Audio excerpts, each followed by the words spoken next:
तो चलिए क्लास को स्टार्ट करते हैं। आज का जो अपना टॉपिक है RRB NTPC graduate level CBT 1 5/6/2025 shift third, जिसमें हम मैथ के क्वेश्चन सॉल्व करेंगे। और ये जो क्लास है आने वाले सभी आरआरबी के एग्जाम के लिए, चाहे वो आरआरबी ग्रुप डी हो या कोई और आरआरबी का एग्जाम है, क्योंकि आपको पता है कि ऐसे क्वेश्चनों को लगाने से आपके टीसीएस का पैटर्न समझ में आता है। क्योंकि आपको पता है अभी हाल फिलहाल में जितने भी एग्जाम हुए हैं रेलवे के, वो टीसीएस कंडक्ट करवाई है। ठीक है, तो इससे आपको ये पता चलता है कि टीसीएस का पैटर्न क्या है और किस टाइप से क्वेश्चन पूछ रहा है। याद रखिए, सिलेबस कभी कंप्लीट नहीं होता है, आपको पीवाईक्यू लगाना चाहिए, तभी आप दूसरे से अलग हो पाएंगे। अब आते हैं क्वेश्चन नंबर 16 पे। इसके पहले वाले क्लास में हमने आपको क्वेश्चन नंबर 15 तक कंप्लीट सॉल्यूशन करवाया है। अब देखिए, एक बेहतरीन क्वेश्चन और शुरुआत एक सिंपल क्वेश्चन से किया है। कह रहा है कि एक टेस्ट में 5 विद्यार्थियों द्वारा प्राप्त अंक आपके क्या दिए हैं, 45 है और 67, 80, 56 और 72 है। अंकों का परिसर ज्ञात कीजिए। मेरे भाई, परिसर का मतलब क्या होता है, एज ए रेंज, और रेंज क्या होता है, मैक्स वैल्यू और क्या होता है, मिनिमम वैल्यू। तो इसमें अब आपको देखना है कि मैक्सिमम वैल्यू क्या है, मैक्सिमम वैल्यू क्या है। ठीक है, आप इसमें देखिए तो मैक्सिमम वैल्यू हमारे पास क्या है मेरे भाई, 80 है। क्या है, 80 है। ठीक है, अब इसी में आपको मिनिमम वैल्यू देख लेना है। तो मिनिमम वैल्यू क्या है हमारे पास, 45 है। बस आपको 80 में से 45 हटा देना है। ठीक है, तो कितना आ जाएगा, यानी 5 इधर आया और 7 में से 4 यानी 3 इधर। 35 is the right answer of this one. तो कौन सा आंसर सही हो जाएगा, बी। तो B is the right answer of this one. तो बस ऐसे क्वेश्चनों को आपको ऐसे ही सॉल्व करना है और क्वेश्चन नंबर 16 भी कंप्लीट हुआ। आते हैं नेक्स्ट क्वेश्चन, लगाते हैं आपके सामने स्क्रीन पे क्या दिया है। चलिए मेरे भाई, ये क्वेश्चन सॉल्व करें। और मुझे लग रहा है कि ये दोबारा रिपीट किया है, दोबारा नहीं तिबारा। फर्स्ट शिफ्ट का जो हम सॉल्यूशन करवा रहे हैं तो उसमें भी एक क्वेश्चन पूछा, सेकंड में और ये थर्ड में भी पूछ रहा है। तो कैसे सॉल्व करना है, ठीक है। तो अब यहाँ पे क्या दिया, साधारण ब्याज पर कोई धनराशि 5 वर्षों की ब्याज दर पर, ठीक है, ब्याज दर से स्वयं की दोगुनी हो जाएगी। तो कोई भी धनराशि होती है मेरे भाई अपने आप में 100% होती है। क्या होती है, अपने आप में 100%। अब 100% का 2 गुना यानी 200%। और यहाँ पर बात किसकी हो रही, साधारण ब्याज। तो साधारण ब्याज बराबर मेरे भाई सिंपल इंटरेस्ट इक्वल क्या होता है, ए माइनस पी। यानी ए हमारे पास 200% है यानी 200 है, और पी हमारे पास यानी 100 यानी 100% यानी 100 है। तो बस यहाँ पर डिफरेंट कितना है, 100। और ये खेला कितने वर्षों में हुआ है, 5 वर्षों। 5 वर्षों, बस 5 से डिवाइड करेंगे तो हमारे पास कितना आ जाएगा, यानी 20%। 20% is the right answer of this one. 20% is the right answer of this one. ठीक है, तो इसको तैयार करिए और आपका एक नंबर इधर से भी फिक्स होगा, क्योंकि आपको पता है ये क्वेश्चन बार बार रिपीट हो रहा है। ठीक है, नेक्स्ट आते सॉल्व करें मेरे भाई। अब ये भी क्वेश्चन कैसे सॉल्व करना है, कह रहा है ये द्विघात समीकरण के मूलों का योगफल और गुणनफल क्रमशः 4-3√2 और -28 है। तो द्विघात समीकरण ज्ञात कीजिए। तो द्विघात समीकरण का जो फार्मूला होता है as a general formula, x square minus मूलों का योगफल यानी अल्फा प्लस बीटा, ठीक है, इंटू एक्स प्लस क्या होता है, मूलों का गुणनफल यानी अल्फा इंटू बीटा होता है। अब यहाँ पे डायरेक्ट अल्फा प्लस बीटा दिया है, आपका क्या दिया है, देखिए मूलों का योगफल दिया है, मूलों का योगफल यानी ये, यानी अल्फा प्लस बीटा यहाँ लिख देते हैं। कितना दिया है, 4-3√2। और यहाँ पे क्या दिया है, गुणनफल यानी अल्फा इंटू बीटा क्या दिया है आपका, -28 ये दिया है। ठीक है, बस आपको यही वैल्यू इसमें पुट करनी है। तो x square minus alpha plus beta यानी 4-3√2 इंटू एक्स हो जाएगा, और अल्फा इंटू बीटा यानी ये हमारे पास -28 हो जाएगा। बस इसी को आपको थोड़ा से और सॉल्व करना है। 4-3√2 जैसे वैसे और प्लस माइनस का माइनस, बस यही आपका आंसर हो जाएगा। तो इसमें आप देख लीजिए कौन सा आंसर सही होगा। ठीक है, तो हमारे पास आपका ये D is the right answer of this one. ये आंसर शीट आपका सही हुआ। ठीक मेरे भाई, ये सॉल्व हुआ। आते हैं नेक्स्ट क्वेश्चन और नेक्स्ट क्वेश्चन सॉल्व करते हैं। चलिए मेरे भाई, ये क्वेश्चन सॉल्व करें। क्या दिया है, कारण सबसे बड़ा अनुपात निम्नलिखित में से कौन सा होगा। ठीक है, इसमें आप 2 तरीका लगा सकते हैं, या तो डिवाइड करिए या तो मोटा मोटा डिफरेंस का चेक कर लीजिए। 26-90 का डिफरेंस देख लीजिए, ठीक मेरे भाई, 90 और 26 का अगर डिफरेंस देखें तो यहाँ 4 होगा मेरे भाई, यहाँ पे कितना होगा 64, यानी यहाँ डिफरेंस कितना हुआ 64 का हुआ, और यहाँ डिफरेंस कितना होगा 9 का होगा, और यहाँ 30 का होगा, और इसको चेक कर लेते हैं 64 और 41। ठीक है, कुल मिलाकर ये चेक करना है। ठीक है, ये 23 का, तो सबसे कम डिफरेंट यानी ये, तो बस यही आपका सबसे बड़ा अनुपात हो जाएगा। B is the right answer of this one मेरे भाई।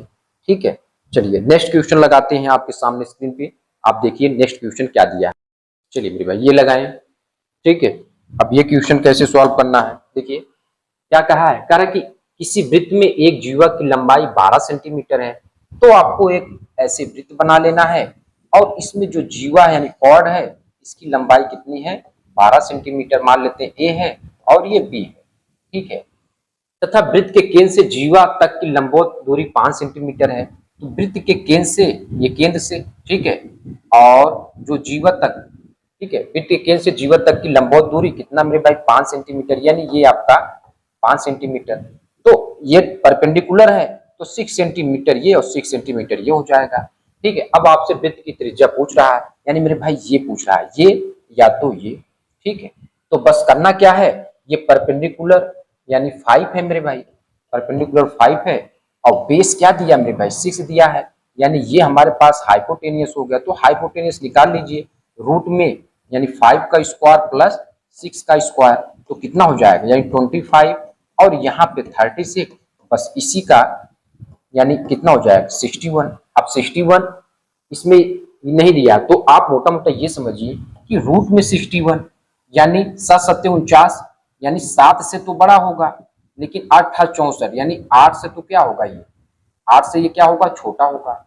ठीक है, तो इसमें किसमें लाई कर रहा है आप देखिए, 7 से बड़ा लेकिन 8 से छोटा, 7 से बड़ा लेकिन 8 से छोटा, बस यही आपका लाई कर रहा है। B is the right answer of this one, B is the right answer of this one, तो ये आपका राइट आंसर हो जाए।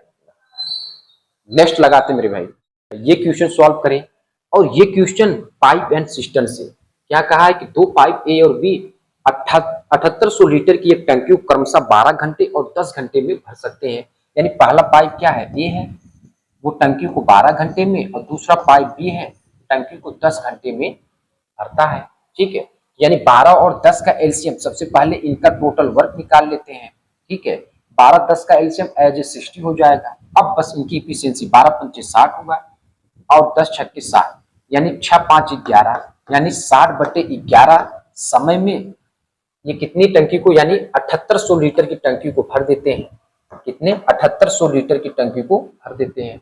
अब करा यदि उन्हें एक साथ खोल दिया जाए तो 8800 लीटर की खाली टंकी को भरने में उन्हें कितने घंटे लगेंगे, तो बस इसके लिए मान लेते हैं x घंटे लगेंगे। कितना, 8800 लीटर की टंकी को भरने में x घंटे लगेंगे, तो बस इसी को सॉल्व करना है। तो यहाँ पर इसके अपान में कर देते हैं। ठीक है, तभी तो आंसर शीट आएगा, 2 जीरो से कैंसिल, और ये ऊपर चला जाएगा। ठीक है, यानी इसके अपान 1 मेरे भाई, ये ऊपर जाएगा, तो यानी यहाँ से हम ये लिख सकते हैं 60/11x, और इक्वल किसके होगा 78/88 के। बस इसी को सॉल्व करें तो यहाँ से कितना हुआ, 2 चौके 8, 2 चौके 8, और 2 तिहाई 6, और 2 9 कितना होगा 18। ठीक है, अब मेरे भाई यहाँ से इसमें इसका मल्टीप्लाई और इसका इसमें मल्टीप्लाई। ठीक है, तो कितना आ जाएगा।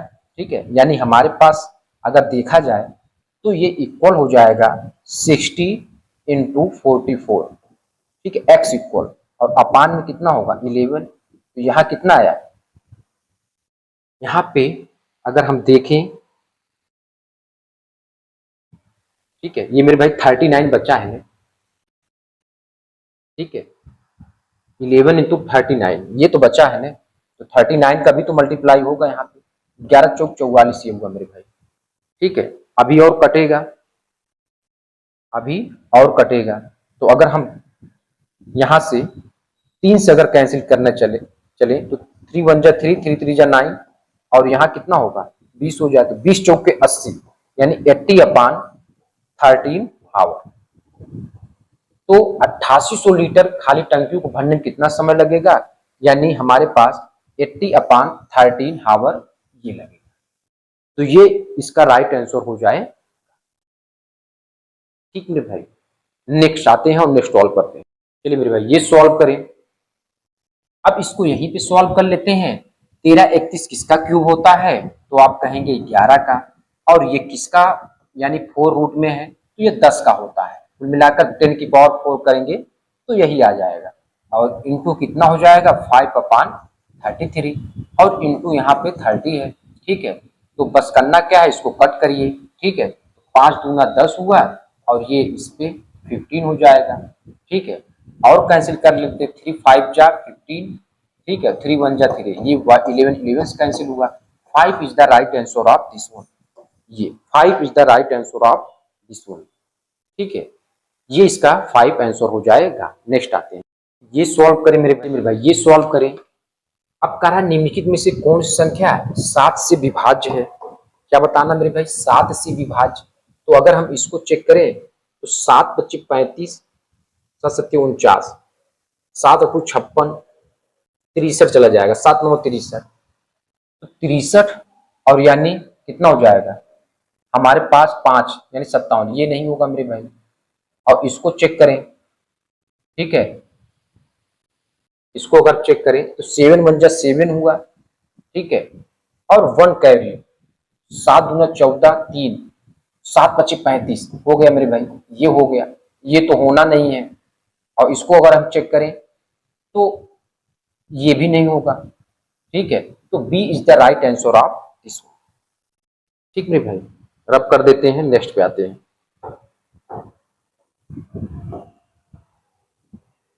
चलिए मेरे भाई, ये बेहतरीन क्वेश्चन मेरे भाई, और ये एलपी में सीबीटी 1 में भर भर के क्वेश्चन पूछा है। और इसमें कैसे सॉल्व करेंगे मेरे भाई, यहाँ पे आपको बस एक ट्रिक लगाना है।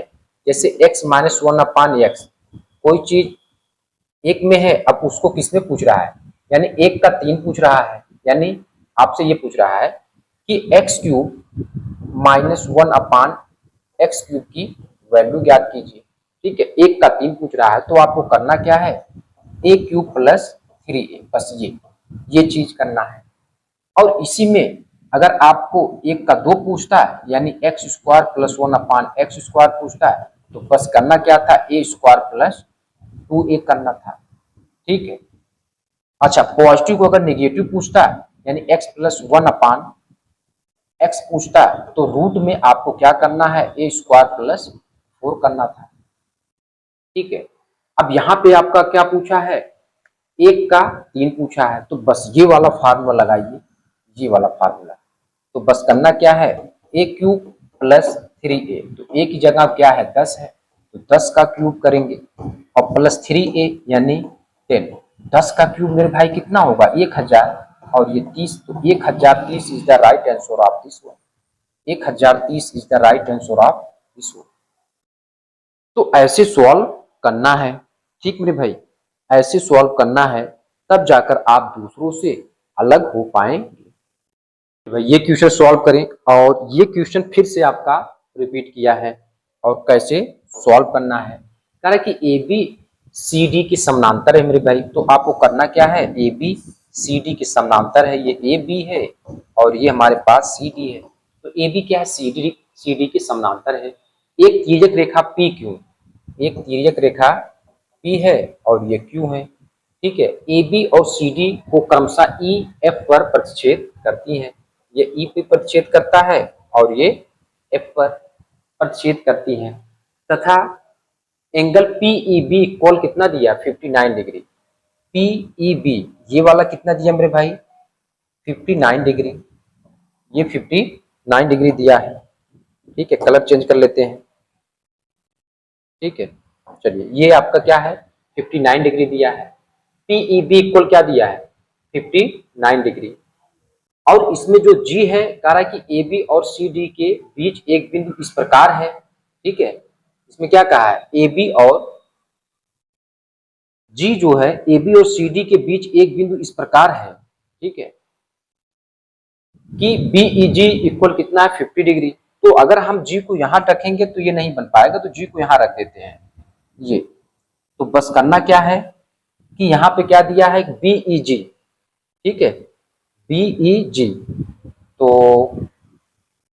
ठीक है, तो अब आपको BEG यानी इसको ऐसे और इसको ऐसे मिलान करना है, ठीक है। तो BEG कितना दिया मेरे भाई 50 डिग्री, ये दिया कितना 50 डिग्री दिया है, ठीक है, समझिएगा। और GFE, अब देखिए GFE चेक करिए, GFE कितना दिया ये 30 डिग्री, 30 डिग्री।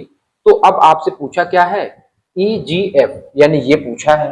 तो आपको पता है ना मेरे भाई कि यहाँ पे क्या होता है कि ऐसे कोई हमारे पास पैरेलल लाइन है, उसको ऐसे कोई लाइन क्या कर रहा है, कट कर रहा है, तो इनका जो सम होता है ये कितना होता है 180 डिग्री होता है, 180 डिग्री होता है। तो मेरे भाई यहाँ 59 और ये कितना है 50, तो बस करना क्या है 59 और 50 प्लस करिए तो 9 यानी कितना हुआ 109।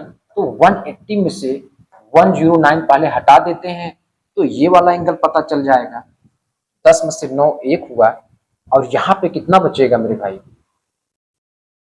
ठीक है, यहाँ पे कितना बचेगा यानी 7 बचेगा, ये कैंसिल यानी 71 ये आया, 71 ये आया 71 डिग्री। तो बस करना क्या है कि ये ट्रायंगल हमारे पास क्या होता है, इनका सम क्या होता है, ये ट्रायंगल बन गया नहीं मेरे भाई, ये ट्रायंगल बन गया और इनका सम क्या होता है 180 डिग्री। तो इन दोनों को प्लस कर लेते हैं यानी 71 और प्लस 33 डिग्री, ठीक है, इनका प्लस करिए तो 3 1 4 7 3 10 104, बस 180 में से 104 हटा दीजिए क्योंकि इनका सम क्या होता है 180 डिग्री, दो का सम तो ये वाला आ जाएगा। तो 180 में से 104 हटाएंगे तो 76, तो 76 डिग्री, ये एंगल कितना आया 76 डिग्री। तो 76 degree is the right answer of this one, ठीक मेरे भाई, ये इसका कंप्लीट सॉल्यूशन हुआ। नेक्स्ट आते हैं, चलिए मेरे भाई, ये मेरे भाई कैसे सॉल्व करेंगे, कह रहा है कि एक नाव को धारा के विपरीत दिशा यानी बोट स्ट्रीम से तगड़ा क्वेश्चन पूछा है। ये कुल मिलाकर ये धारा के विपरीत दिशा जब भी आए तो आपको हमने बताया कि U1 माइनस U2, ठीक है, धारा के विपरीत दिशा U1 माइनस U2 और धारा की दिशा में U1 plus U2, up stream down stream, ये खेला होता मेरे भाई। और ये चाल एक प्रकार के चाल बराबर दूरी बटे समय यानी 10.2 अपान में 51 मिनट, ये किलोमीटर, ये मिनट में, तो इसको मिनट से हावर में कन्वर्ट कर दे 51 अपान 60। अब यहाँ पे आपको करना क्या है, आगे देखिए क्या कहा है कि स्थिर जल में नाव की चाल और धारा की चाल का अनुपात इतना दिया है। तो सबसे पहले इसको सॉल्व कर लेते हैं। तो यहाँ से हमारे पास अगर हम पॉइंट हटाते हैं तो यहाँ 10 से मल्टीप्लाई करना पड़ेगा तो ये पॉइंट हटेगा, कुल मिलाकर ये, तो 0 0 से कैंसिल होगा और ये कितना होगा 102, तो 51 भुजा कितना यानी 102 हो जाएगा और ये मल्टीप्लाई इसमें, तो यहाँ से U1 माइनस U2 कितना आया यानी मेरे भाई मोटा मोटा कुल मिलाकर के 6 दूना 12 यानी 12 आ गया, ठीक है, कितना आया 12। अब यहाँ पे दिया है कि स्थिर जल में नाव की चाल और धारा की चाल यानी U1 अपान U2 का जो रेशियो दिया है वो 7:6 दिया है, यानी U1 कितना मेरे भाई 7 है और U2 कितना है 6 है और इनका डिफरेंस 12 है और यहाँ पे अगर देखें तो डिफरेंस 12 नहीं हो रहा है। तो बस करना क्या है कि 12 का मल्टीप्लाई यहाँ पे और 12 का मल्टीप्लाई यहाँ पे, तो 12 सत्ते 84, तो U1 अपान U2 84 और 12 छक 72। अब देख लीजिए 84 72 का यानी डिफरेंस कितना होगा 12 आएगा। तो कुल मिलाकर सेट कर लिए यानी U1 ये है और U2 ये है। आगे क्या कहा है, नाव को धारा की विपरीत दिशा में 77 किलोमीटर, तो मेरे भाई 77 किलोमीटर धारा की दिशा में 66.3 किलोमीटर जाने में कुल कितना समय लगेगा, तो समय बराबर दूरी बटे चाल, यानी दूरी कितना है मेरे भाई विपरीत दिशा में यानी 70 यानी 17.7 और धारा के विपरीत दिशा में जा रहे हैं तो चाल क्या होगा डिफरेंस यानी इनका अंतर होगा, तो यानी 12 से डिवाइड करेंगे, कुल मिलाकर ये है और प्लस यहाँ पे लगाएंगे।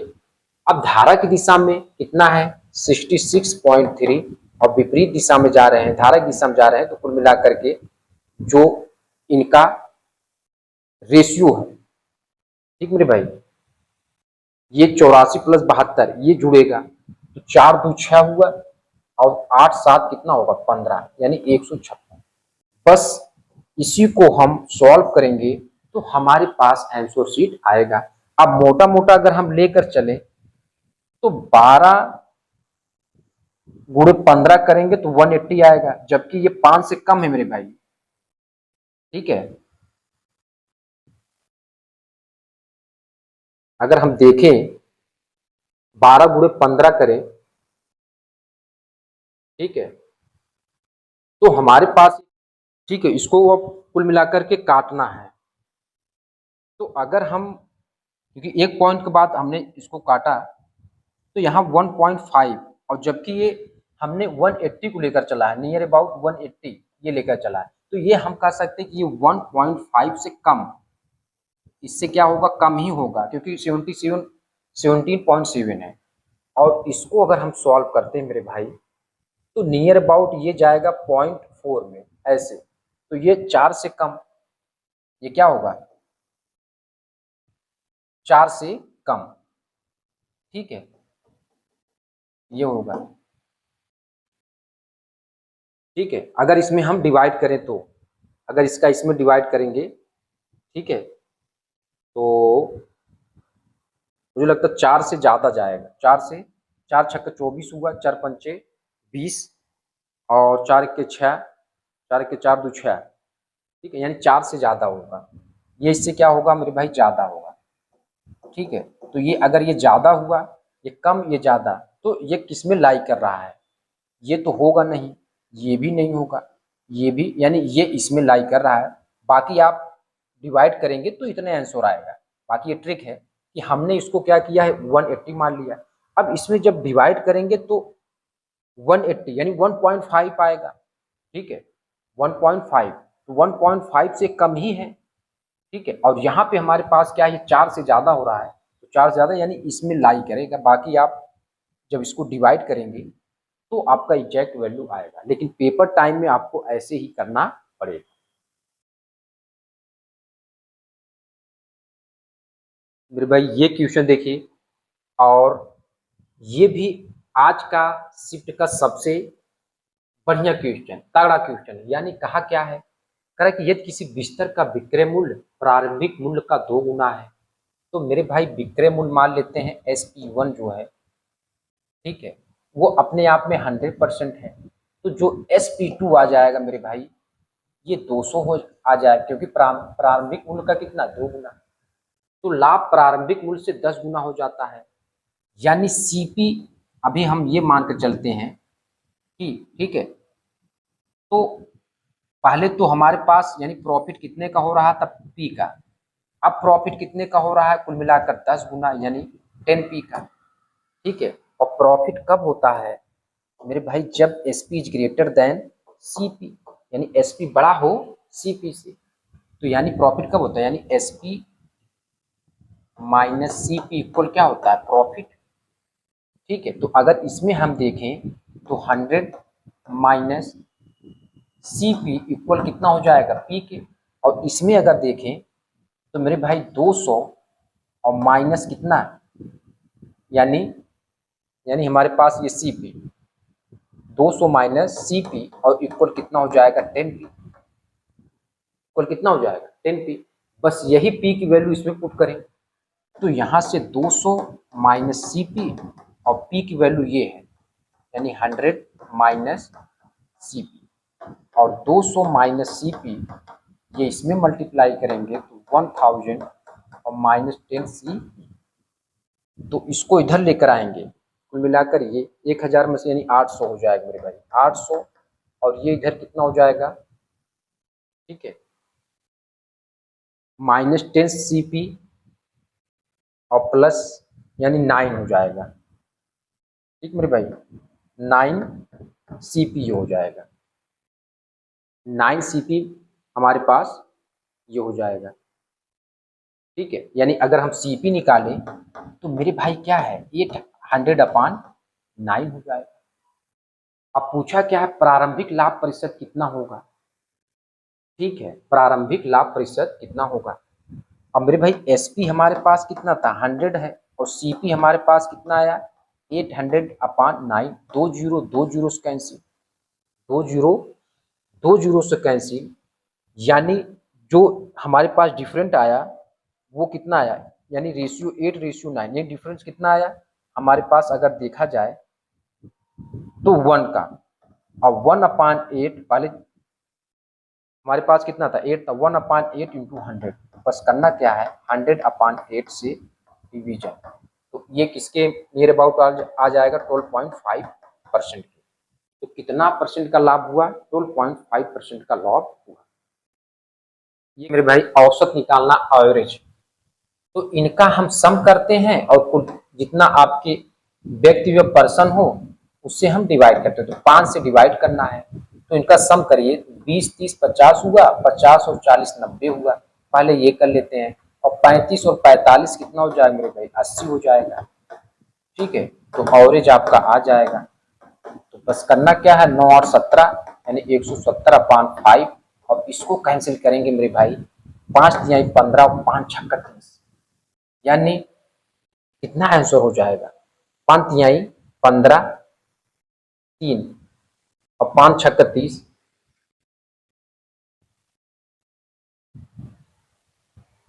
15 2 17 होता मेरे भाई, 5 चौक के 20 होगा नहीं, देख रहे हैं, सस्ता मसा। 34 is the right answer of this one.